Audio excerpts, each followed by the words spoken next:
Hello விவஸ், அனைவருக்கும் வணக்கம். மீனராசி பொதுவான பலன்கள். மீனராசியின் குணங்கள். மீனராசியின் அதிபதி குரு பகவான் ஆவார். மீனராசியில் புரட்டாதி நட்சத்திரம் 4ஆம் பாதம், உத்திரட்டாதி மற்றும் ரேவதி நட்சத்திரத்தின் அனைத்து பாதங்களும் இதில் அடங்கியுள்ளன. இது காலபுருஷனின் அங்க அமைப்பில் 2ஆம் பாதங்களையும் குறிக்கும் 4வது உபராசியாகும். இவர்கள் பேச்சாற்றல் மிக்கவர்கள். இவர்களிடம் பேசும்போது வார்த்தைகளை ஆழ்ந்து பேச வேண்டும். சின்ன சின்ன விஷயங்களில் கூட குற்றம் கண்டுபிடிப்பதில் வல்லவர்கள். சமயம் பார்த்து காலை வாரிவிடுவர். மீனராசியில் பிறந்தவர்கள் எப்போதும் கற்பனை உலகில் மிதப்பவர்கள். இவர்கள் தாயாள குணமும் பொறுமையும் தன்னம்பிக்கையும் கொண்டு திறமசாலிகளாக இருப்பர். மற்றவர்களின் சுய துக்கங்களையும் தம்முடைய சுய துக்கங்களாக நினைப்பர். தன்னிடமுள்ள எந்த ரகசியத்தையும் மறைக்க தெரியாது. சமயத்துக்கு ஏற்றாற்போல் மாறிவிடும் சுபாவம் கொண்டவர்கள். துர்போதனைகளுக்கு கெட்ட சவகாசங்களுக்கும் எளிதில் அடிமையாகிவிடுவார். மீனராசிக்காரர்களிடம் குறும்புத்தனம் அதிகம் இருக்கும். சிறுபிள்ளைத்தனமாக ஏதேனும் செய்துவிட்டு சிக்கலில் மாட்டிக்கொள்வார்கள். இவர்கள் இதமாகவும் இங்கிதமாகவும் சூழ்நிலைக்கு தகுந்தவாறும் அறிந்தும் பேசுவார்கள். மீனராசியில் பிறந்தவர்கள் எதையும் திட்டமிட்டு செயல்படுவார்கள். இவர்கள் சற்று பயந்த சுபாவம் கொண்டவர்கள். இவர்களை நம்பி எந்த காரியத்திலும் இறங்க முடியாது. எவ்வளவு சீக்கிரத்தில் ஒருவரிடம் அன்பாக பழகிறார்களோ அவ்வளவு சீக்கிரத்தில் விலகியும் விடுவார்கள். மீனராசியில் பிறந்தவர்களுக்கு வெளியில் இருந்து யாரும் தீங்கு செய்ய வேண்டிய அவசியமில்லை. பெரும்பாலும் அவர்களுக்கு அவர்களே தீங்கு செய்து கொள்வார்கள். அதுவே உண்மையும் கூட. தேவையில்லாத விவகாரங்களில் கூட அடிக்கடி தலையிட்டு வீண் வம்பை விலை கொடுத்து வாங்குவார்கள். இதனால் இவர்கள் வசிக்கும் இருப்பிடத்தை கூட அடிக்கடி மாற்றிவிடுவார்கள். தங்களுடைய தேவைகள் பூர்த்தி அடைய கால நேரம் பார்க்காமல் பிறரின் உதவியை நாடுவார்கள். தனக்காரரான குருவின் ராசியில் இவர்கள் பிறந்திருப்பதால் பணத்தை விட மனம்தான் பெரிது என்பார்கள். யாராவது இவர்களை அவமானப்படுத்தினால் வாழ்க்கை முழுவதுமே அவர்களை ஒதுக்கி வைத்து விடுவார்கள். இவர்களின் மதிப்பு மரியாதை எங்கேயும் எப்போதும் பாதிக்கப்படக்கூடாது என்பதில் எச்சரிக்கையாக நடந்து கொள்வார்கள். வாக்குஸ்தானத்துக்கு அதிபதியான செவ்வாயே இவர்களின் 9ஆம் அதிபதியாகவும் வருகிறார்.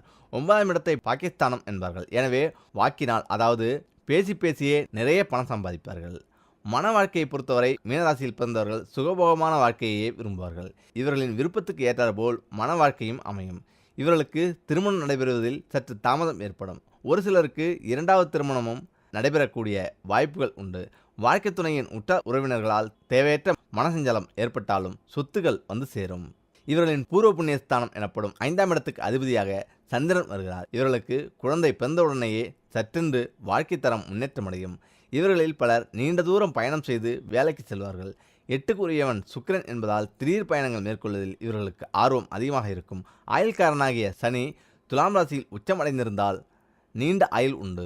கணவன் மனைவிக்குள் அந்யோன்யம் இருக்காது. வாழ்க்கையில் கருத்து வேறுபாடுகள் அதிகரித்து மனதில் நிம்மதி மற்றும் அமைதி குறையும். இவர்களுக்கு தெய்வ பக்தியும் பெரியவர்களிடம் மரியாதையுடன் பழகும் குணமும் இருப்பதால் ஆன்மீக தெய்வ காரியங்களில் தம்மை ஈடுபடுத்திக் கொள்வார்கள். இவர்கள் தங்களுடைய சொந்த முயற்சியின் மூலம் செல்வத்தை சேர்ப்பார்கள். தான் உழைத்து சம்பாதித்த பணத்தில்தான் பூமி, வீடு, மனை, வண்டி வாகனங்களை அமைத்துக் கொள்வார்கள். புகழ்ச்சிக்கு இவர்கள் அடிபணிவதால் இவரை புகழ்ந்தால் போதும், மற்றவர்களுக்கு அள்ளி கொடுத்து விடுவார்கள். இவர்களின் 9ஆம் இடமான பாகிஸ்தானத்துக்கு அதிபதியான செவ்வாய் பகவான் வருவதால் தந்தையை முன் உதாரணமாக கொண்டு முன்னேற பார்ப்பார்கள். தந்தையின் வழியை பின்பற்றினாலும் புதிதாக வித்தியாசமாகவும் முயற்சி செய்வதில் ஆர்வம் கொண்டிருப்பார்கள். 10ஆம் இடமான ஜீவனஸ்தானத்துக்கு இவர்களின் ராசி அதிபதியான குருவே இருப்பதால் இவர்களில் பலருக்கு சுய தொழிலில் ஈடுபடவே விரும்புவார்கள். எவ்வளவு பணம் வந்தாலும் சேமிக்க முடியாதபடி செலவுகளும் அதிகமாக இருக்கும். மேலும் மீனராசியில் பிறந்தவர்கள் பெரும்பாலும் குடும்பத்தில் மூத்த பிள்ளையாகவே இருப்பார்கள். சிறுவயதில் இருந்தே குடும்ப பொறுப்புகளை ஏற்க வேண்டிய கட்டாயம் ஏற்பட்டாலும் பணவரவில் தட்டுப்பாடு இருக்காது. பணவரவுகள் இருந்து கொண்டேதான் இருக்கும். எத்தகைய துன்பங்கள் கஷ்டங்கள் ஏற்பட்டாலும் தன் வாழ்வின் வசதிகளை மட்டும் குறைத்து கொள்ளாமல் சுகபோக வாழ்க்கையை வாழ்வார்கள். உயர்ந்த ஆடை அணிகலனை விரும்பி அணிவர். மீனராசிக்காரர்கள் வணங்க வேண்டிய தெய்வம் கடலும் நீரும் அதை சார்ந்த பகுதிகளையும் மீனம் குறிக்கிறது. உலகின் ஆதாரமும் நீர்தான். கடல், ஆறு, நதி என்று எல்லாவற்றுக்கும் அடிப்படை நீர்தான். பஞ்சபூதங்களில் நீரின் தத்துவத்தை சொல்லும் கோவிலுக்கு செல்லும்போது இவர்கள் வாழ்வில் நிச்சயம் மாற்றங்கள் ஏற்படும். அப்படி நீரின் தத்துவத்தை உணர்த்தும் ஒரு ஆலயம்தான் பஞ்சபூதங்களில் நீருக்கு உரிய தலமாக விளங்குவது திருவானைக்காவல் ஜம்புகேஸ்வரர் ஆலயம்.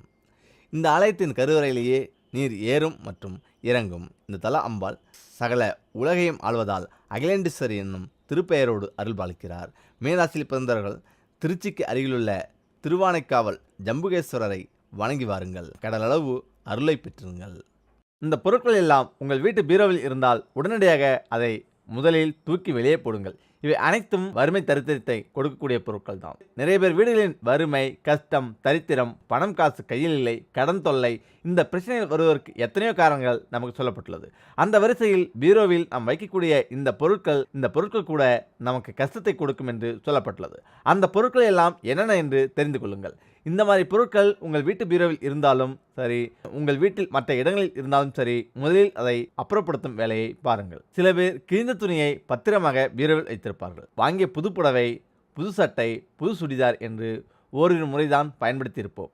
ஏதோ ஒரு காரணத்தால் அது ஆணியில் மாட்டியோ அல்லது நெருப்பு பட்டோ எப்படியோ ஒரு விதத்தில் கிழிந்திருக்கும். நிறைய காசு கொடுத்து வாங்கிவிட்டோம், டேமேஜும் ஆகிவிட்டது, தூக்கி போட மனசில்லாமல் பத்திரமாக எடுத்து வைத்திருப்பார்கள். புத்தம்புது ஆடை கிழிகிறது என்றால் உங்களுக்கு வந்த கந்திஷ்டியோ எதிர்மறை ஆற்றலோ அந்த ஆடையை தாக்கியிருக்கிறது. அப்படிப்பட்ட ஆடையை தூக்கி போட மனதில்லாமல் பீரோவுக்குள் வைத்து பாதுகாக்கக்கூடாது. உடனே அதை தூக்கி குப்பையை போட்டுவிட வேண்டும். அடுத்தபடியாக நிறைய பேர் சென்டிமெண்டாக ரொம்ப பழைய ஆடைகளை பீரோவில் வைத்திருப்பார்கள். அம்மாவுடைய புடவை, இது என்னுடைய பாட்டியோட புடவை, அல்லது தாத்தா அணிந்திருந்த ஆடை, அல்லது அப்பா தாத்தா போட்டிருந்த கண்ணாடி, வாட்ச், அவர் பயன்படுத்திய வேறு ஏதாவது பொருட்கள் என்று பீரோவில் இருக்கும். இப்படி இறந்தவர்களுடைய பழைய பொருட்களை நம் வீட்டிலிருந்து அப்புறப்படுத்தி விடுவது ரொம்பவும் நல்லதொரு விஷயம். குறிப்பாக 3 தலைமுறைகளை நாம் கடந்து விட்டோம். 4வது தலைமுறைக்கு ஒரு பேரப்பிள்ளை நம் வீட்டில் இருக்கிறது என்று வைத்துக்கொள்வோம். 3 தலைமுறைக்கு முன்பு நம் முன்னோர்கள் பயன்படுத்திய எந்த பொருட்களும் நம் வீட்டில் இருக்கக்கூடாது. அது எதிர்மறை அதிர்வுகளை நமக்கு கொடுக்கும். தங்கத்தால் செய்யப்பட்ட, வெள்ளியால் செய்யப்பட்ட பொருட்கள் இருந்தால் கூட 3 தலைமுறைக்கு முன்பு பயன்படுத்தப்பட்ட பொருட்களை கடையில் கொடுத்து மாற்றிவிடுங்கள். அவ்வளவு பழைய பொருட்கள் வீட்டில் இருந்தால் அதன் மூலம் நிச்சயமாக ஏதாவது ஒரு எதிர்மறை ஆற்றலை அது வெளிப்படுத்தி கொண்டேதான் இருக்கும் என்பது குறிப்பிடத்தக்கது. சில பேர் திருமணத்துக்காக எடுத்த பட்டுப்புடவை, பட்டு வேஷ்டியை மிக பத்திரப்படுத்தி வைத்திருப்பார்கள். அது சரி கருத்து ரொம்பவும் மங்கி போய் கிடக்கும். கையில் எடுத்தாலே துணி கிழியும். இப்படிப்பட்ட பொருட்களை ஞாபகத்தமாக வைத்துக் கொள்வது தவறு கிடையாது. இருப்பினும் பயன்படுத்தவே முடியாமல் இத்து போய் இருக்கக்கூடிய சூழ்நிலையில் ஒரு பொருளை பத்திரப்படுத்தி அதை பீரோவில் வைப்பதும் எதிர்மறை ஆற்றலை தான் உண்டு பண்ணும். கூடுமானவரை அதையும் அப்புறப்படுத்துவது நல்லது. காரணம், பல வருடமாக பயன்படுத்தாத ஒரு துணியில் எவ்வளோ எதிர்மறை ஆற்றல் இருக்கும். அதன் மூலம் நமக்கு நிச்சயமாக நன்மை நடக்கப் போவது கிடையாது. அதையும் கொஞ்சம் கவனித்துக் கொள்ளுங்கள். அது மட்டும் இல்லாமல் ரொம்ப காலமாக பயன்படுத்தாத இரும்பு பொருட்கள் எதுவுமே உங்களுடைய வீட்டில் துருப்பிடித்து போய் அட்டாணியில் கூட கிடைக்கக்கூடாது. அதை எடுத்து எடைக்கு போட்டு விடுங்கள். அம்மிக்கல், ஆட்டுக்கல் இவையெல்லாம் பயன்படுத்தாமல் இருந்தாலும் வீட்டு மூலையில் போட்டு வைக்கலாம் என்று சொல்வார்கள். பெரிய பாரமான பொருட்களை பயன்படுத்தாமல், நகர்த்தாமல் வீட்டு மூலையில் போட்டு வைக்கக்கூடாது. உங்களுக்கு அம்மிக்கல், ஆட்டுக்கல் வேண்டுமென்றால் சிறிய அளவில் விற்கிறது. அதை வாங்கி வீட்டில் வைத்து பயன்படுத்துங்கள். பயன்படுத்தாத எந்த பொருட்களாக இருந்தாலும் அதை நீண்ட நாட்கள் ஒரே இடத்தில் போட்டு வைக்கும்போது அதனுடைய கெட்ட அதிர்வலைகள் நம் குடும்பத்திற்கு தரித்திரத்தை உண்டு பண்ணிவிடும். இது மட்டுமில்லாமல் தினமும் பூஜையில் வைக்கும் இந்த பொருட்களை தெரியாமல் கூட இப்படி பயன்படுத்தி விடார்கள். இதனால் பூஜை செய்த பலன் உங்களுக்கு கிடைக்காதோடு தீராத துயரங்கள் வந்து சேரும். நம் சாஸ்திரத்தில் பூஜைக்கு பயன்படுத்தும் பொருட்களுக்கு நிறைய விதிமுறைகள் உண்டு. பூஜைக்கு என்று நாம் பயன்படுத்தும் ஒவ்வொரு பொருளிலும் ஒவ்வொரு அர்த்தங்கள் உள்ளது. இதன் அர்த்தம் தெரியாமல் செய்யும் சில தவறுகளால் நமக்கு பெரும் துன்பம் வருவதோடு நம்மிடம் இருக்கும் செல்வமும் நம்மை விட்டு போய்விடும். அது என்னவென்று பார்க்கலாம். இப்போது நாம் இந்த பதிவில் வெற்றிலையை பயன்படுத்துவதை பற்றி தெரிந்து கொள்ளப் போகிறோம். வெற்றிலை மகாலட்சுமியின் சொரூபமாக பார்க்கப்படுகிறது. எந்த மங்கள நிகழ்வாகட்டும் அல்லது மங்களமான நிகழ்வாக கூட இருக்கட்டும், வெற்றிலை இல்லாமல் எந்த காரியமும் நடப்பது கிடையாது. அனைத்திலும் முதலிடமும் இந்த வெற்றிலைக்கு மட்டும்தான் உண்டு. இந்த வெற்றிலையை நாம் தெரியாமல் கூட தனியாக எங்கும் கொடுக்கக்கூடாது, வாங்கவும் கூடாது என்று நம் முன்னோர்கள் கூறியிருக்கிறார்கள். வெற்றிலை கொடுக்கும்போது அதனுடன் பாக்கு, மஞ்சள், பூ இப்படி ஏதாவது ஒரு பொருளை உடன் சேர்த்து தான் கொடுக்க வேண்டும் என்று கூறப்படுகிறது. அது கடைகளில் இல்லை, நமது தனிப்பட்ட வீடுகளில். வெற்றிலை தனியாக கொடுக்கும்போது நம்மிடம் இருக்கும் செல்வம் போவதுடன் நாம் யாருக்கு கொடுக்கிறோமோ, எதற்கு செய்கிறோமோ அந்த உறவுடனும் அல்லது அந்த காரியத்துடனான நம் உறவு துண்டித்துடுவதற்கான அர்த்தம்தான் இந்த வெறும் வெற்றிலையை வைக்கும் முறை. சுப காரியங்களை முடிவு செய்யும் போது அதை உறுதிப்படுத்தும் விதமாக வெற்றிலை பாக்கு மட்டும் வைத்து உறுதி செய்கிறார்கள். எந்த ஒரு காரியத்திற்கான தொகையை நாம் கொடுப்பதாக இருந்தாலும் சரி, அல்லது நல்ல விஷயத்துக்காக வேறு எதை கொடுப்பதாக இருந்தாலும் சரி, வெற்றிலை பாக்கு வைத்து கொடுப்பதற்கான காரணம் நாம் செய்வதற்கான புண்ணியமும் காரியமும் நல்லபடியில் தொடர வேண்டும் என்பதற்காகத்தான். திருமணம் உறுதி செய்யும் போது முதலில் வெற்றிலை பாக்கை மட்டும் மாற்றி உறுதி செய்வார்கள். இதனால் அந்த உறவு முறை வலுப்படுகிறது. அது நமக்கு வேண்டும் என காலங்காலமாக அந்த உறவில் நல்ல முறையில் தொடர வேண்டும் என்பதற்காக தான். அதே போல கெட்ட காரியங்களில் வெற்றிலையுடன் மங்கள் பொருட்கள் சேர்த்து தரமாட்டார்கள். காரணம், அந்த நிகழ்வு தொடரக்கூடாது என்பதற்காகத்தான் அது.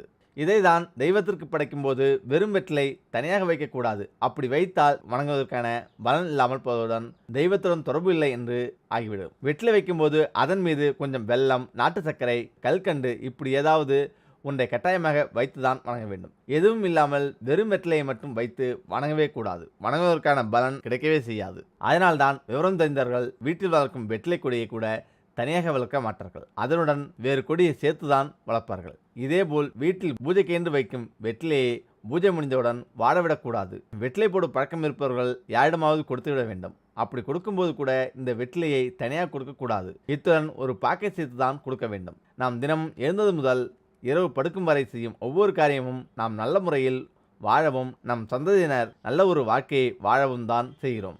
நாம் தெரியாமல் செய்யும் இதுபோன்ற தவறுகளால் நாம் துன்பத்தை ஏற்படுத்திக் கொள்ளாமல் இருப்போம்.